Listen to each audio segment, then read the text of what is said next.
اعوذ باللہ من الشیطان الرجیم بسم اللہ الرحمن الرحیم سبحان الذی اسری بعبدہ لیلا من المسجد الحرام الی المسجد الاقصی الذی بارکنا حولہ لنوریہ من آیاتنا انہ هو السمیع البصیر۔ صدق اللہ العظیم وصدق رسولہ النبی الکریم الامین۔ ان اللہ وملائکتہ یصلون علی النبی یا ایہا الذین آمنوا صلوا علیہ وسلموا تسلیما۔ صلاۃ والسلام علیک یا سیدی یا رسول اللہ وعلی آلک وصحابک یا سیدی یا حبیب اللہ۔ السلام علیکم ورحمۃ اللہ وبرکاتہ۔ حمد و ثنا اور درود و سلام کے بعد بزرگ دوستو، قرآن مجید فرقان حمید کے 15ویں سپارے سورۃ بنی اسرائیل کی آیت نمبر 1 آپ نے سماعت فرمائی ہے۔ اس آیت مبارکہ میں اللہ رب العزت یہ ارشاد فرما رہا ہے، سبحان الذی اسری بعبدہ، کہ پاک ہے وہ ذات جو اپنے خاص بندوں کو لیلا من المسجد الحرام الی المسجد الاقصی، مسجد حرام سے مسجد اقصی کی طرف راتوں رات لے گیا، کہ جس کے ارد گرد ہم نے برکت رکھی ہے اور اسے اپنی عظیم نشانیاں دکھائیں۔ انہ هو السمیع البصیر، کہ بے شک وہ سنتا اور دیکھتا ہے۔ اس آیت مبارکہ میں اللہ رب العزت نے کریم آقا علیہ السلام کے اس سفر کا ذکر کیا ہے جسے ہم سفر معراج کے طور پر جانتے ہیں، اور یہ وہ سفر ہے جو اپنے آغاز سے لے کر اختتام تک ہر لمحہ معجزات سے بھرپور سفر ہے۔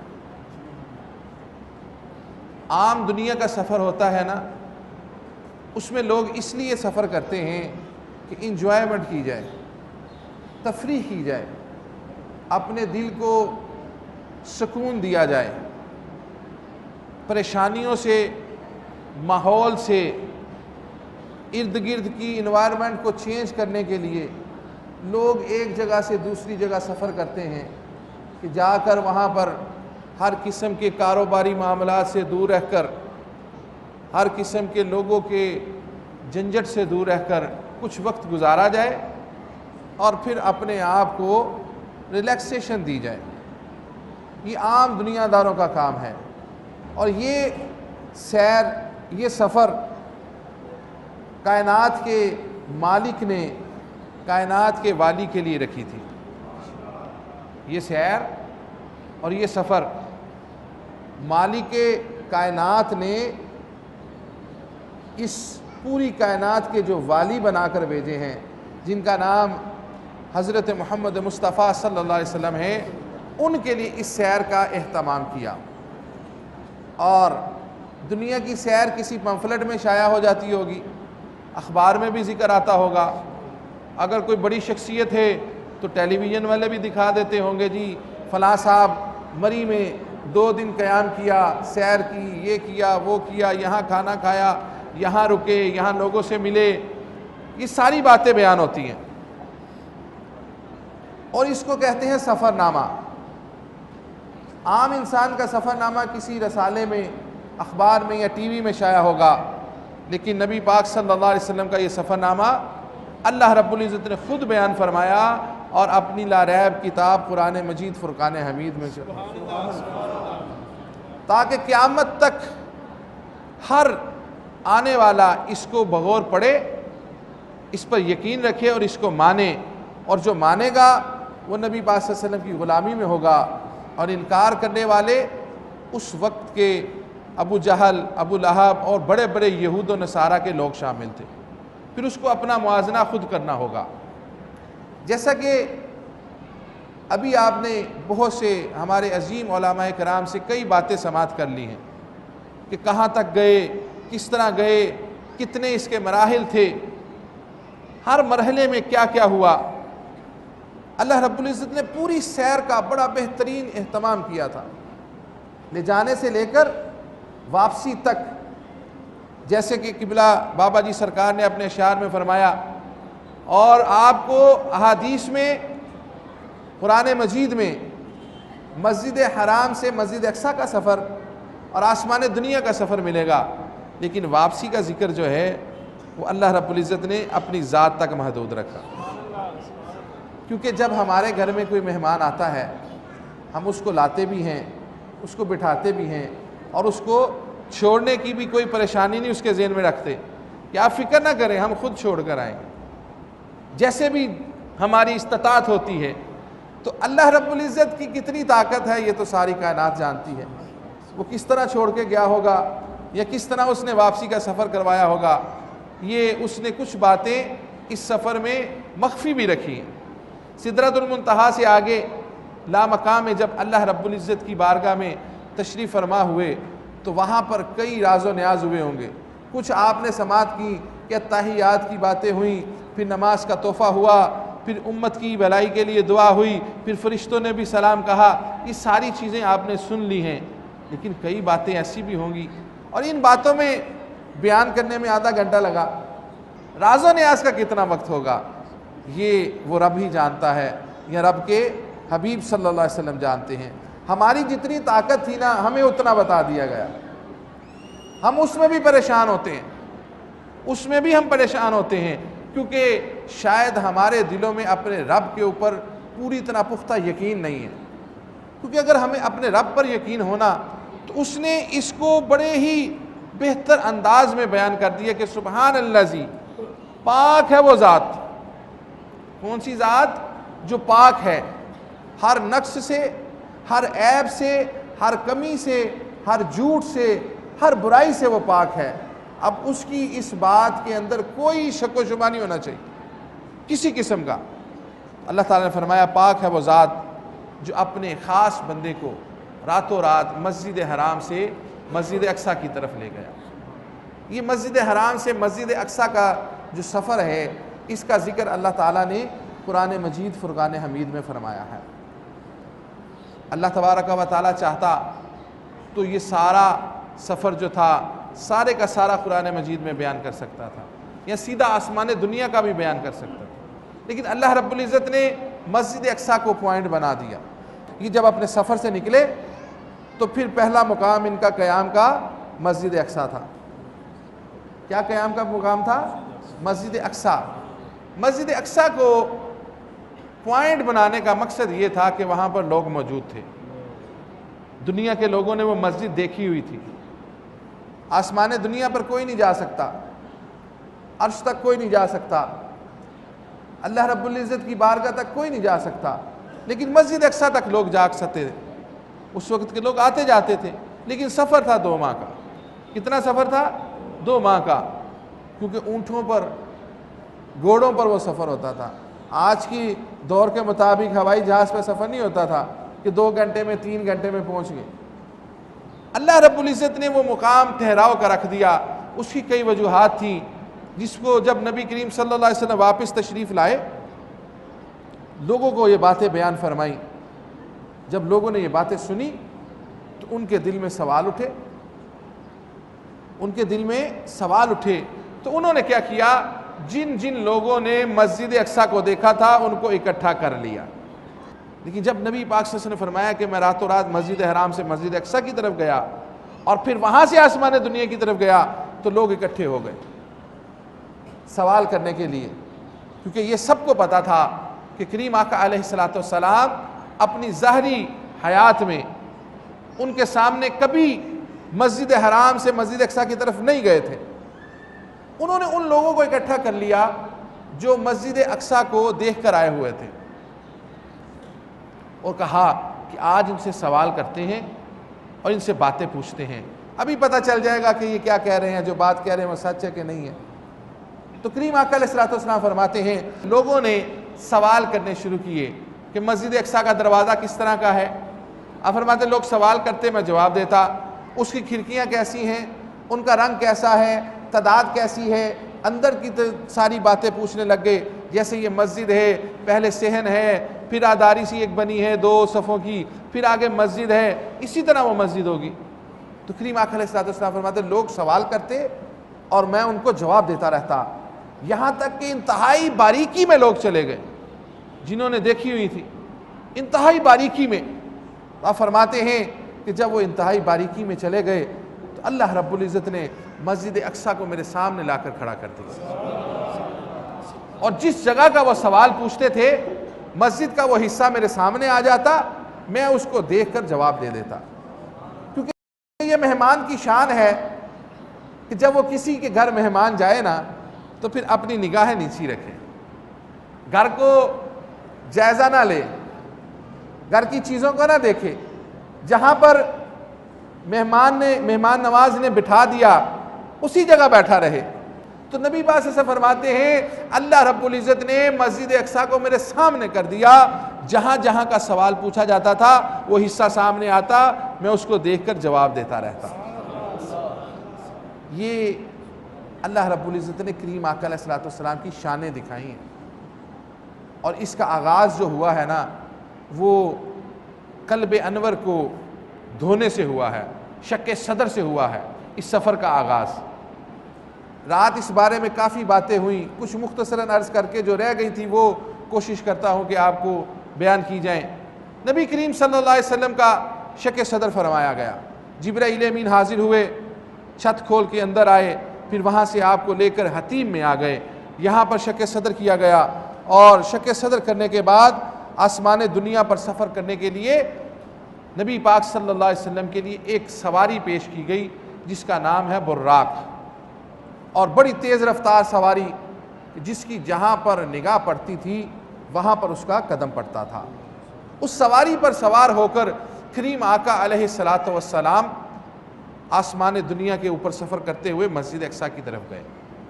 کچھ باتیں ہیں اگر ہمیں وہ سمجھ آ جائیں تو سارے باطل عقائد جو ہے نا وہ مٹ جائیں گے، ختم ہو جائیں گے، ان کے اوپر بحث کی ضرورت نہیں رہے گی۔ ایک دو باتیں بھی آپ سیکھ لینا تو وہ آپ کے لیے عقیدے کی مضبوطی بن جائیں گی، کیونکہ یہ سفر جو ہے نا یہ پہلے لمحے سے لے کر آخری لمحہ تک نور و بشریت کی عظیم مثال اور معجزات سے بھرا ہوا ہے۔ اور اس سفر کو بیان کرنے والا، میں نے رات بھی عرض کی تھی کہ نبی پاک صلی اللہ علیہ وسلم کا عاشق ہوگا، آپ کے ساتھ کسی بھی قسم کی ہلکی سی بھی عداوت رکھنے والا اس سفر کو بیان نہیں کرتا، کیونکہ یہ سفر اس کے سارے باطل عقائد کو توڑ دیتا ہے۔ جب وہ یہ کہے گا نا کہ نبی پاک صلی اللہ علیہ وسلم نور کیسے ہیں، تو یہ سفر بتائے گا کہ آپ کی نورانیت کتنی عظیم نورانیت تھی۔ اگر وہ کہے کہ ہم جیسے عبد ہیں، عام آدمی جیسے عبد ہیں، تو یہ سفر اس کو بتائے گا کہ وہ عبد خاص ہیں، عبد عام نہیں ہیں۔ یہ شان اس سفر میں بیان کر دی گئی۔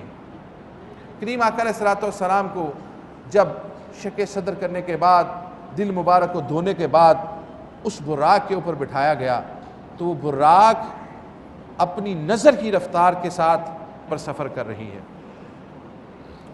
اور آپ سفر کے دوران فرماتے ہیں کہ میں نے دیکھا موسیٰ علیہ نبی علیہ السلام اپنی قبر انور میں نماز پڑھ رہے ہیں۔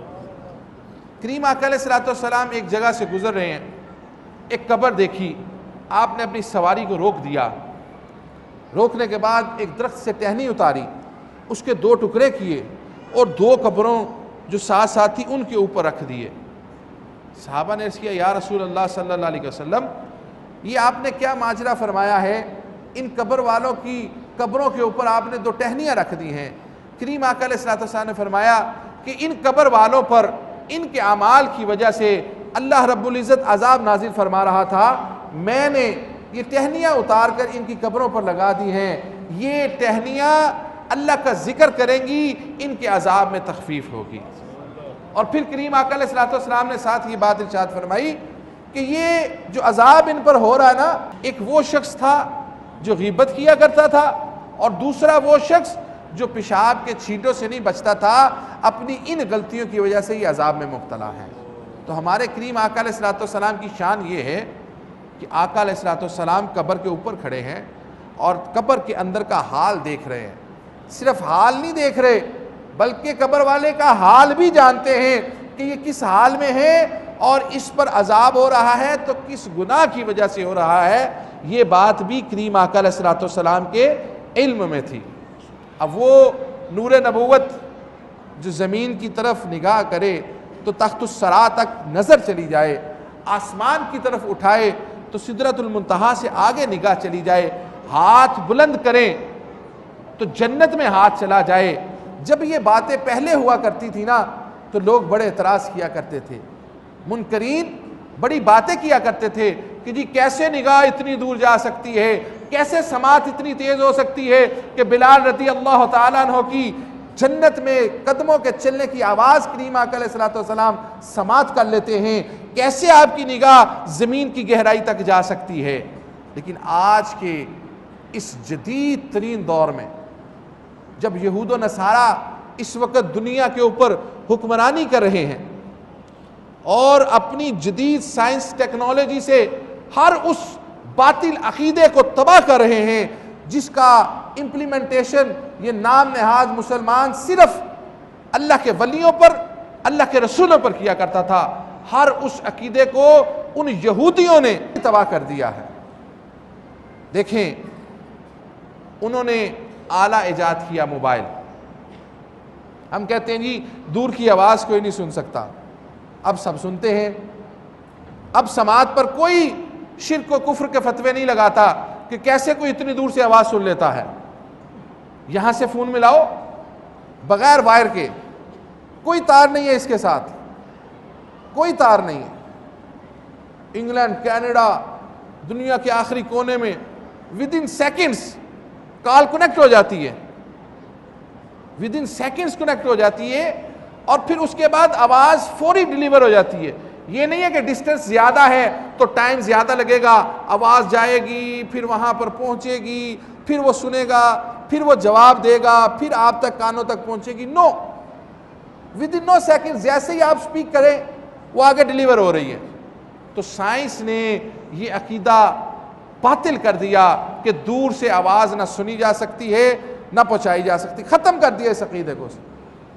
اس نے کہا کہ اعلیٰ ایجاد ہے، یہ اعلیٰ انسان کی ایجاد ہے، اور طاقت دی ہے اللہ تعالیٰ نے، اس کو ایجاد کرنے کی طاقت اللہ تعالیٰ نے دی ہے۔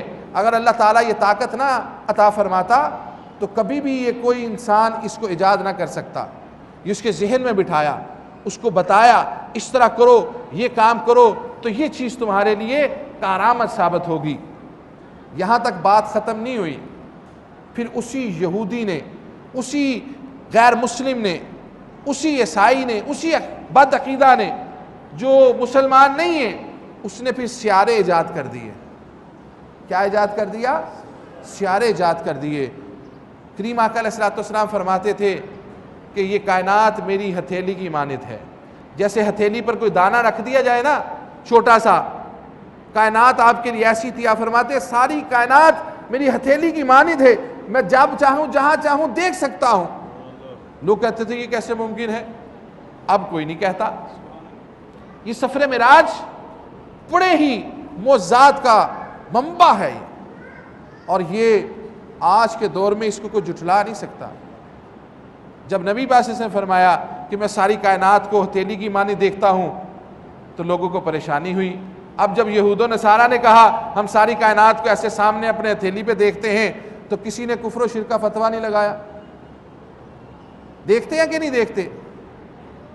جانتے ہیں آپ پوری دنیا کو گوگل ارتھ، اس کو آپ اوپن کر لیں، اپنے ہاتھ میں پکڑ لیں موبائل کو، ٹک کریں، جس طرح کریم آقا علیہ السلام نے فرمایا نا کہ یہودی، کافر، بد مذہب مجھ سے پوچھتے کھڑکیاں کا رنگ بتائیں، وہ کھڑکیاں سامنے آ جاتی تھی، رنگ بتا دیتے تھے، تعداد سامنے آ جاتی تھی، وہ سامنے گھوم گھوم کر آتی تھی۔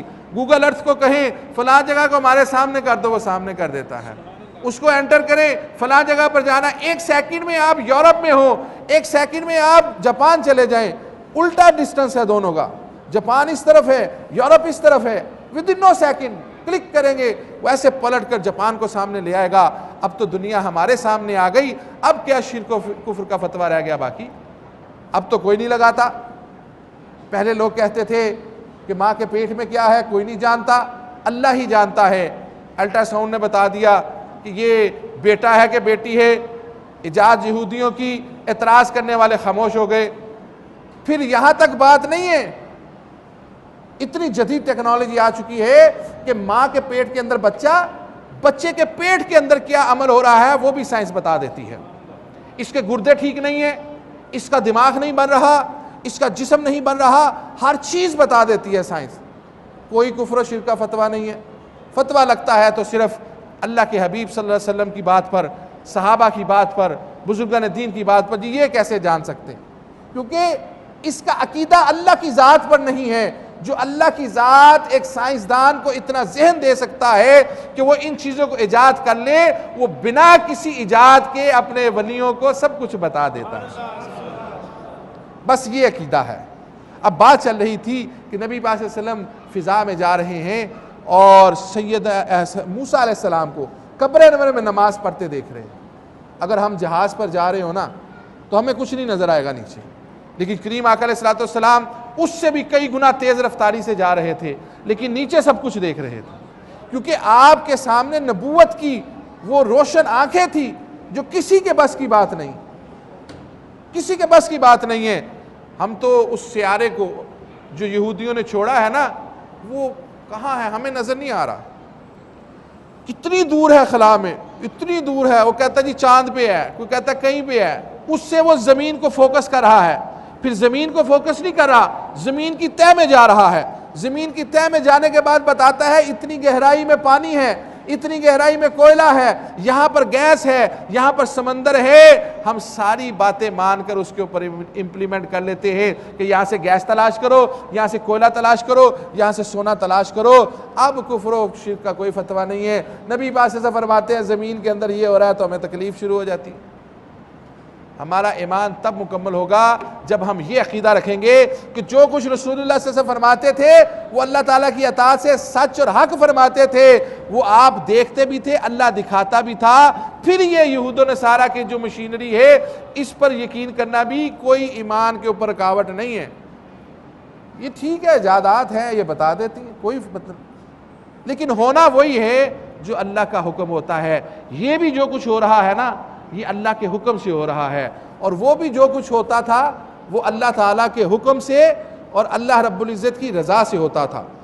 تو وہ کیمرہ اوپر سے دیکھتا ہے اور امریکہ اپنے ملک میں بیٹھا ہے اور وہ ڈرون کے اندر اس کی فیڈنگ کرتا ہے کہ فلاں وزیرستان کی جگہ کے اوپر دشمن بیٹھا ہے اور اس کے اوپر بم چلا دو،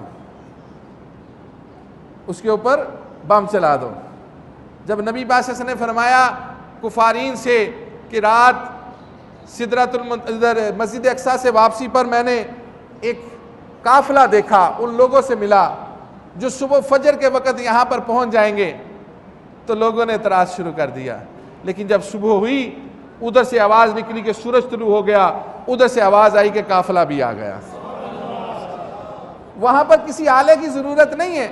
سیدنا عمر فاروق رضی اللہ تعالیٰ عنہ نے جب اپنے لشکر کے سپہ سالار کو آواز لگائی یا ساریہ الی الجبل، تو انہیں کسی موبائل کی کسی اسپیکر کی ضرورت نہیں تھی، ان کو اللہ پر توکل تھا کہ اللہ ہماری آواز کو پہنچا دے گا، تو اللہ تعالیٰ نے وہ آواز پہنچا دی۔ یہ سارے عقائد جو ہے نا سفر معراج میں ہمیں بڑے واضح طور پر مل جاتے ہیں کہ اگر سائنس کہے تو ہم زمین کی تہہ کی بات مان لیتے ہیں، رسول اللہ صلی اللہ علیہ وسلم فرمائیں تو پھر ہمیں کیا ہوتا ہے۔ اور پھر نور و بشر کی یہ عظیم مثال ہے اس میں، جب نبی پاک صلی اللہ علیہ وسلم اٹھے نا تو اللہ تعالیٰ نے یہ بات ارشاد فرمائی ہے بعبدہ، کیا فرمایا ہے؟ بعبدہ، کہ میں اپنے خاص بندے کو۔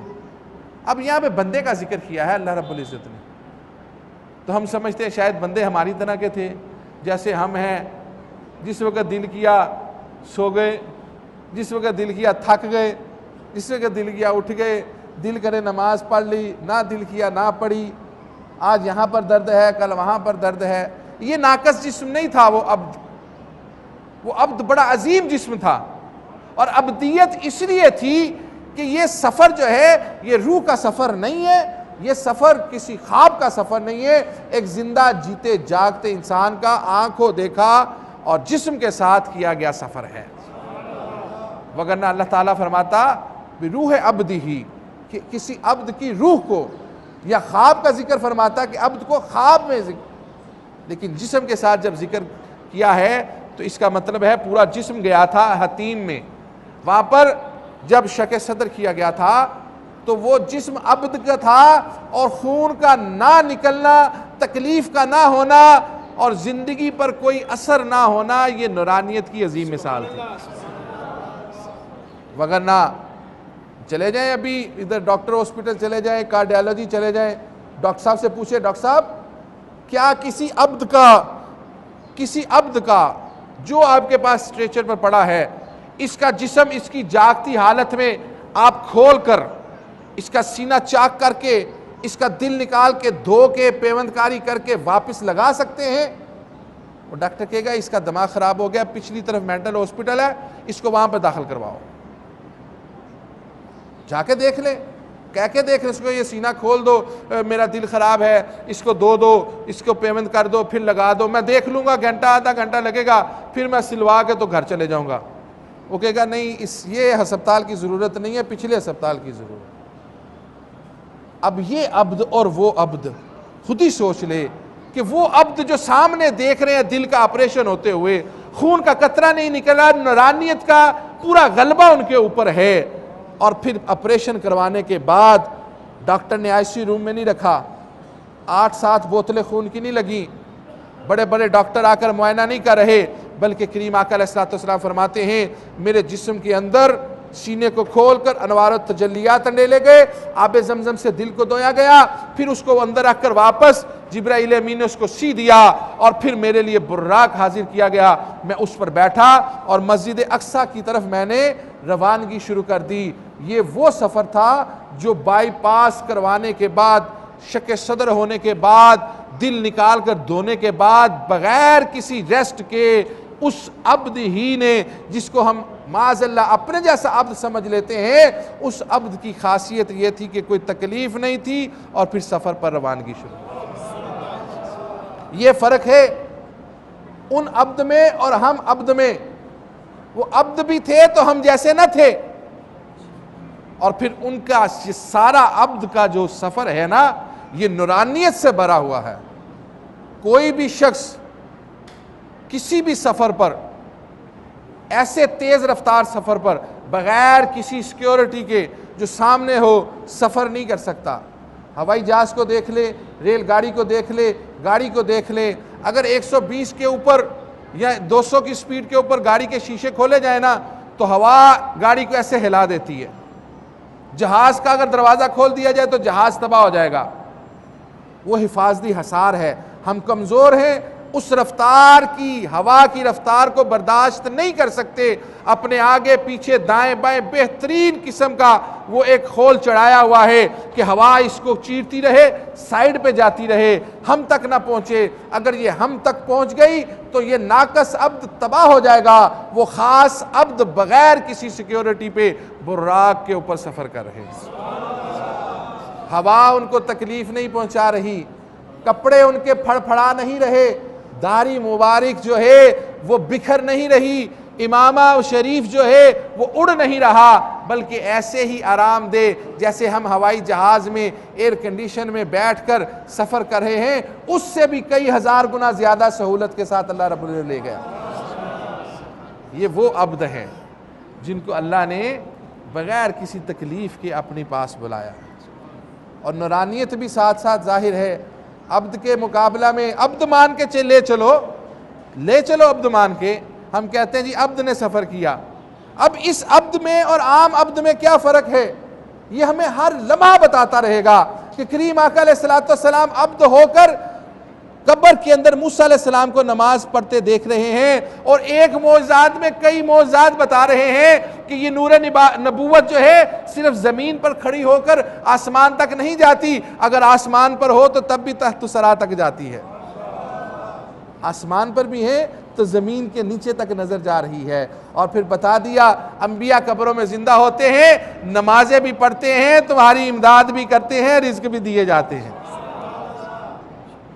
موسیٰ علیہ السلام قبر انور میں نماز پڑھ رہے ہیں، کریم آقا علیہ السلام مسجد اقصیٰ میں پہنچتے ہیں، مسجد اقصیٰ میں جب جاتے ہیں تو موسیٰ علیہ السلام وہاں پر بھی موجود ہیں۔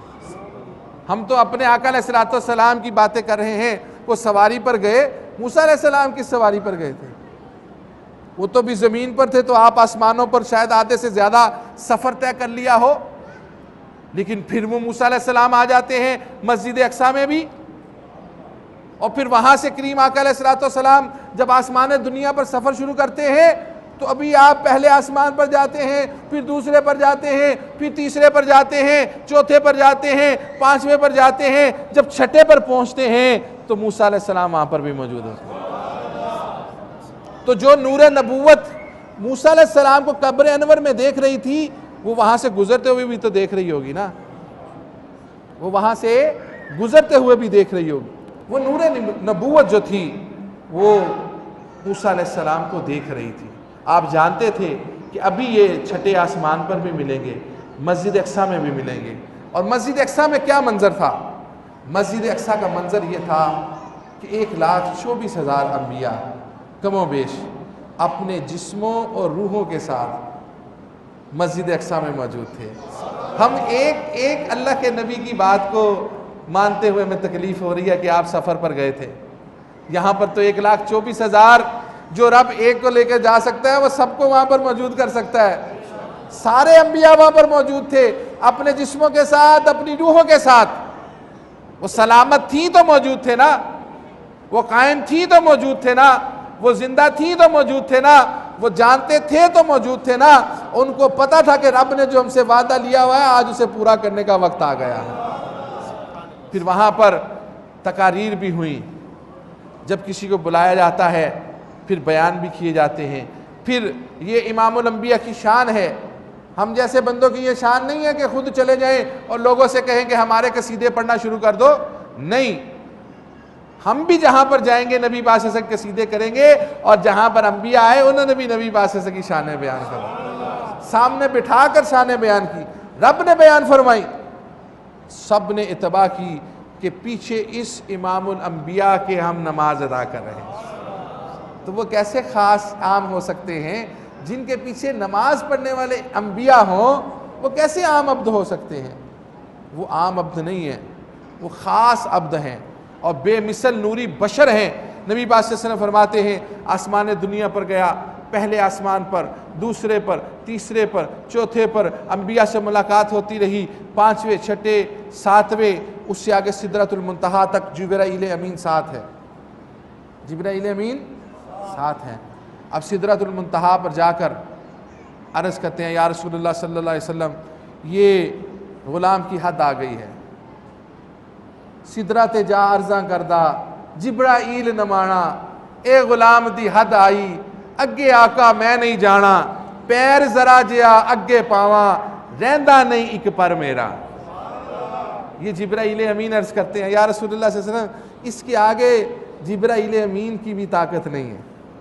وہ جبرائیل امین جنہوں نے 1,24,000 انبیاء کو اللہ کے پیغامات دیے، اتنے عرصے سے پیغام دینے والے جبرائیل امین بھی سدرہ سے آگے نہیں جا سکتے۔ سدرہ سے آگے پھر نبی پاک صلی اللہ علیہ وسلم کے لیے ایک اور سواری کا انتظام کیا گیا، رف کا، اس پر اللہ کی بارگاہ میں حاضر ہوئے، وہاں پر باتیں ہوئیں، کلام ہوئے، محبتیں ہوئیں، اور پھر امت کے لیے تحفہ ملا 50 نمازوں کا۔ کیا تحفہ ملا؟ 50 نمازوں کا۔ ہم کتنی پڑھتے ہیں؟ تحفہ کتنے کا ملا تھا؟ تو یہ 50 سے 5 کیسے ہو گئیں؟ 50 سے 5 کیسے ہو گئیں؟ کبھی ہم نے احادیث کو پڑھا ہے؟ یہ صرف ہمارا کام ہے بحث کرنا اور اپنی ضد پر اڑے رہنا، نہیں جی مرنے والا کچھ نہیں کر سکتا، بس نہیں کر سکتا، کہہ دیے نہیں کر سکتا۔ آپ مسلمان ہیں؟ جی جناب مسلمان ہوں، لیکن مرنے والا کچھ نہیں کر سکتا۔ تو جناب آپ ایسا کریں، آپ آج سے 50 نمازیں پڑھیں۔ وہ کہا یہ کیا بات ہوئی؟ اس کو کہیں آئیں، آج ایک نکمے آدمی نے ہمیں ایک بات سنائی تھی، وہ آپ کو سناتے ہیں۔ کیا بات سن کے آئے ہو؟ وہ کہہ رہا تھا کہ نبی پاک صلی اللہ علیہ وسلم جب معراج سے واپس آئے تو 50 نمازوں کا تحفہ لے کر آئے۔ تو پھر یہ 5 کیسے ہو گئی؟ چھٹے آسمان پر موسیٰ علیہ السلام کھڑے ہو گئے راستے میں۔ کون کھڑے ہو گئے؟ موسیٰ علیہ السلام، موسیٰ علیہ السلام زندہ تھے؟ زندہ تھے؟ نہیں، وہ اس دنیا سے پردہ کر چکے تھے، لیکن اپنے حال میں جن کو ہم زندہ مانتے ہیں انہوں نے کیا کیا؟ انہوں نے نبی پاک صلی اللہ علیہ وسلم سے سوال کیا، یا رسول اللہ صلی اللہ علیہ وسلم، آپ اللہ کی بارگاہ سے آ رہے ہیں، امت کے لیے کیا تحفہ لے کر آئے ہیں؟ آپ نے فرمایا، موسیٰ کلیم اللہ رب العزت نے میری امت کو 50 نمازوں کا تحفہ دیا ہے۔ کریم آقا علیہ السلام نے فرمایا کہ 50 نمازوں کا یہ تحفہ میں امت کے لیے لے کر جا رہا ہوں۔ تو کلیم اللہ علیہ نبینا علیہ السلام عرض کرتے ہیں، یا رسول اللہ صلی اللہ علیہ وسلم، یہ تو بہت زیادہ ہے، یہ تو بہت زیادہ ہے۔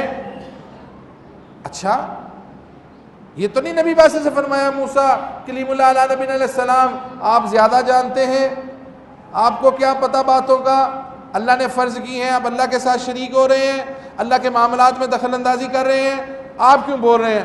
نہیں، آپ نے فرمایا اچھا زیادہ ہے تو کیا کیا جائے؟ عرض کرتے حضور آپ واپس جائیے اور اللہ رب العزت سے عرض کیجئے کہ یا اللہ یہ کم کر دے۔ آپ واپس تشریف لے گئے، اللہ نے 45 کر دی، پھر واپس آئے، پھر موسیٰ علیہ السلام نے بھیج دیا، پھر واپس آئے، پھر بھیج دیا، پھر واپس آئے، پھر بھیج دیا، پھر واپس آئے، پھر بھیج دیا، 9 مرتبہ واپس بھیجا، اور جب 5 رہ گئیں تو پھر عرض کرتے ہیں حضور یہ بھی زیادہ ہے، ابھی ایک چکر اور لگا آئیے۔ تو نبی کریم صلی اللہ علیہ وسلم نے فرمایا، اے موسیٰ علیہ نبی علیہ السلام، اب مجھے حیا آتی ہے کہ اللہ نے 50 نمازیں فرض کی تھی، آپ نے بار بار کہہ کر 5 کروا دی، کیا میری امت 5 نمازیں بھی پوری ادا کر سکے گی؟ آج ہم اپنے آقا علیہ السلام کو حیا میں مبتلا کر رہے ہیں نا، وہ جس حیا کی بات کر رہے تھے اس میں ہم ڈال رہے ہیں آپ کو، ہم 5 بھی نہیں پڑھتے۔ موسیٰ علیہ السلام نے ہمیں 50 سے 5 کروا دی فوت شدہ ہونے کے بعد۔ اب اگر آپ کو کوئی کہے نا کہ فوت شدہ مدد نہیں کر سکتا تو اس سے کہے پہلے سب سے تم 5 کی بجائے 50 پڑھو، کیونکہ 5 کروانے والے موسیٰ علیہ السلام تھے جو پردہ کر چکے ہیں، تم فوت شدہ کی مدد کے قائل نہیں ہو تو تمہیں 5 نمازیں بھی نہیں پڑھنی چاہیے، 50 پڑھنی چاہیے۔ تو پھر وہ آپ کو دوبارہ انشاءاللہ نہیں کہے گا کہ مرنے والا مدد نہیں کر سکتا، پھر وہ کھسک جایا کرے گا کہ اس بندے کو پتہ ہے یہ جامع مسجد نگینہ میں جاتا ہوگا، وہاں پر ہفتہ وار پروگرام میں شرکت کرتا ہوگا، ماہانہ میں بھی کرتا ہوگا، اس لیے یہ باتیں سیکھ آیا ہے۔ تو آپ کے یہ پروگراموں کا یہ فائدہ ہے کہ بڑے بڑے آپ کے مفتیان اکرام نے بابا جی کی تربیت میں ان کی تربیت کی ہے، کیونکہ وہ تربیت کر رہے ہیں، جاری رہے، وہ تربیت کر رہے ہیں، انسان بنا رہے ہیں، اور انسان وہ ہے جو اللہ تعالیٰ سے محبت رکھتا ہے، کریم آقا علیہ السلام سے محبت رکھتا ہے، صحابہ سے، اہل بیت سے، بزرگان دین سے، والدین کا ادب و احترام کرتا ہے، وہی درست انسان ہے۔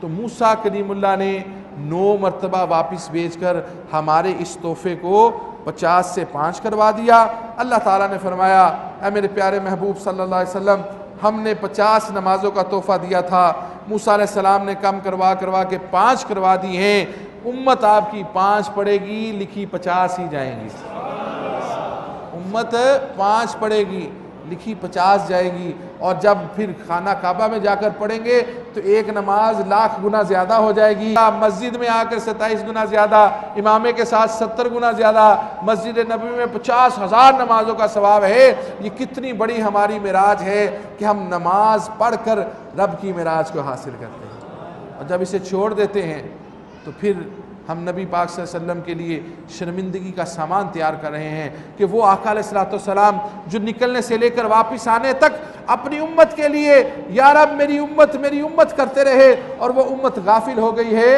اور وہ امت آج باتیں کرنے میں مبتلا ہے۔ اب اس 9 مرتبہ بھیجنے کی جو بات تھی نا، اللہ تعالیٰ 1 مرتبہ بھی 5 کر سکتا تھا، اللہ کو تو پتا ہوگا نا کہ موسیٰ علیہ السلام نے 5 پر آ کر ہی رکنا ہے، اور نبی پاک صلی اللہ علیہ وسلم نے بھی 5 سے نیچے نہیں جانا، تو اللہ تعالیٰ پہلی بار ہی کہہ دیتا، اے میرے پیارے محبوب صلی اللہ علیہ وسلم، آپ نے بار بار جو آنا ہے، موسیٰ علیہ السلام نے بار بار جو بھیجنا ہے، تو پھر ایسا کریں 1 مرتبہ ہی 5 کروا لیں، یا معاذ اللہ کیا یہ بات تھی جو لوگ کہتے ہیں نا پتہ نہیں ہے، تو پھر اس کا مطلب رب کو بھی نہیں پتا تھا نا، معاذ اللہ کہ موسیٰ علیہ السلام کیا چاہتے ہیں، نبی پاک صلی اللہ علیہ وسلم کیا چاہتے ہیں، اس لیے 9 چکر لگوائے تھے؟ نہیں، رب نے 9 چکر اس لیے لگوائے تھے کہ موسیٰ کلیم اللہ نے طور سینا پر جب اللہ کی بارگاہ میں عرض کیا، یا اللہ تیرا جلوہ دیکھنا چاہتا ہوں، تو ایک تجلی برداشت نہ ہو سکی، اللہ نے فرمایا آج ان کا بار بار دیدار کرو جو میرا دیدار کر کے آ رہے ہیں۔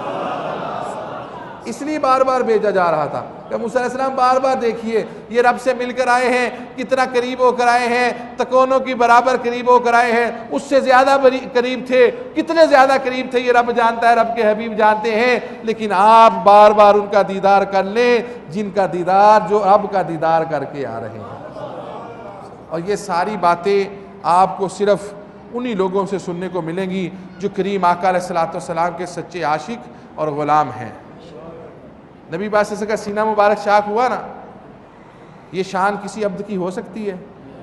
ساری بات میں نے بھی سمجھائی، ایک بات رہ گئی وہ سمجھانا چاہتا ہوں۔ کتنی صدیاں گزری، کتنی عمریں گزر گئی، یہ کوئی نہیں جانتا، یہ رب جانتا ہے، رب کا حبیب جانتا ہے۔ لیکن اس کی قدرت دیکھیں کسی کو محسوس نہیں ہوا۔ ہر کوئی اٹھا صبح تو ایسے ہی تھا، ابھی رات ہوئی اور ابھی صبح ہو گئی۔ قرآن مجید پڑھ کے دیکھ لیجئے، عزیر علیہ السلام کا واقعہ پڑھ کے دیکھ لیجئے، پوری قوم پر اللہ نے 100 سال گزار دیے، عزیر علیہ السلام ایسے سوئے ہیں۔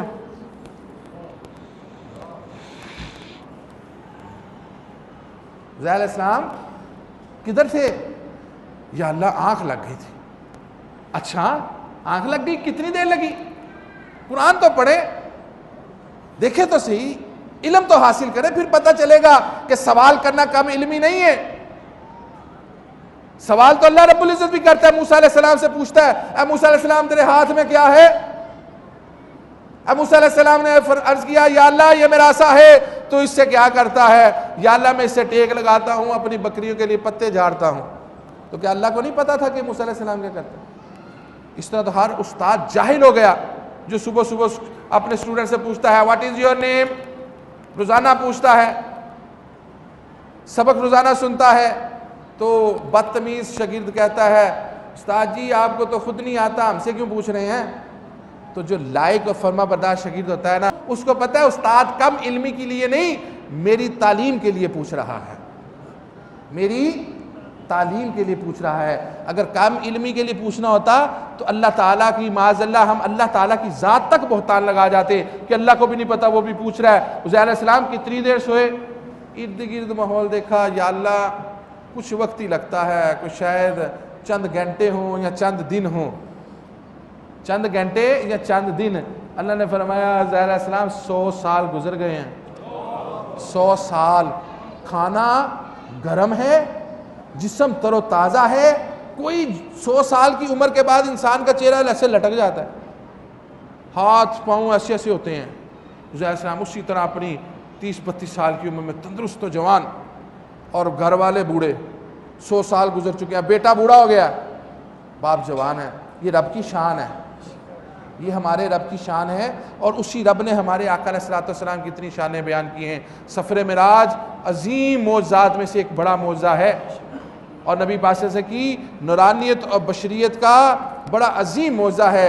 اس کو بیان کرنے والا، اس کو سننے والا، اس کو سمجھنے والا کبھی نور و بشر پر بحث نہیں کرے گا، کبھی نبی پاک صلی اللہ علیہ وسلم کی ابدیت پر بحث نہیں کرے گا، کبھی نبی پاک صلی اللہ علیہ وسلم کی شان کے خلاف کوئی بات نہیں کرے گا، کیونکہ اس کو پتہ ہے یہ وہ ذات ہے جو سب سے اعلیٰ اور رفع ذات ہے، ان کے لیے جو رب نے کیا ہے وہ کسی عام کے لیے نہیں کرتا۔ تو اس لیے بزرگوں دوستو، کیونکہ وقت محدود ہے، یہ بات ذہن میں رکھ لیں کہ صدیق اکبر رضی اللہ تعالیٰ عنہ صدیق نہیں تھے، صدیق اکبر رضی اللہ تعالیٰ عنہ ابو بکر تھے، صدیق اکبر رضی اللہ تعالیٰ عنہ ابو بکر تھے۔ تو ان کے پاس آ گیا ایک ٹولہ کافروں کا، جب یہ ذکر نبی پاک سے سنا رہے ہیں تو کافروں کا ایک ٹولہ آ جاتا ہے، ابو بکر آپ کے دوست نے جو بات کی ہے وہ آپ نے سنی ہے؟ آپ نے فرمایا کیا بات کہی؟ کہنے لگے کہ آپ کے دوست صلی اللہ علیہ وسلم انہوں نے فرمایا ہے کہ میں راتوں رات مسجد اقصیٰ سے مسجد حرام سے مسجد اقصیٰ گیا ہوں۔ تو حضرت ابوبکر صدیق رضی اللہ عنہ یہ نہیں فرمایا اچھا میں جا کے پوچھتا ہوں، میں تحقیق کرتا ہوں، میں جاننے کی کوشش کرتا ہوں، پھر تمہیں بتاتا ہوں۔ آپ نے ایسا جواب دیا کہ قیامت تک کے لیے مسلمانوں کو عقیدہ دے دیا کہ بات کرنے والا کوئی بھی ہو، جب آقا علیہ السلام کی عظمت کی بات کرے تو اسی وقت لبیک کہہ کے اس کو تسلیم کر لو۔ آپ نے فرمایا تو یہ بات کرتا ہے نبی پاک صلی اللہ علیہ وسلم کے کہنے پر ہم نے اپنے رب کو مان لیا تو اس سے بڑی باتیں مان چکے ہیں، اس بات کی بھی گواہی دیتے ہیں، تو اسی دن سے آپ کو صدیق کا لقب عطا کرتے ہیں۔ ایمان والے کا کام یہ ہے کہ کہنے والا کافر بھی ہو نا اور شان بیان کراؤ نبی پاک صلی اللہ علیہ وسلم کی، تو اس کو یہ کہہ کے نہیں جھٹلا دینا کہ جھوٹ بولا ہوگا ہوگا، کافر ہے، جھوٹ بولا ہے۔ جب نبی پاک صلی اللہ علیہ وسلم کی شان بیان کرا ہو تو کافر کی بات کو بھی مان لینا چاہیے، کیونکہ ہماری آقا کی عظمت کو بیان کرتا ہے۔ یہ ایمان والوں کا عقیدہ ہونا چاہیے۔ اللہ رب العزت سے دعا ہے کہ ہمیں ایمان والی زندگی اور خاتمہ بالایمان نصیب فرمائے۔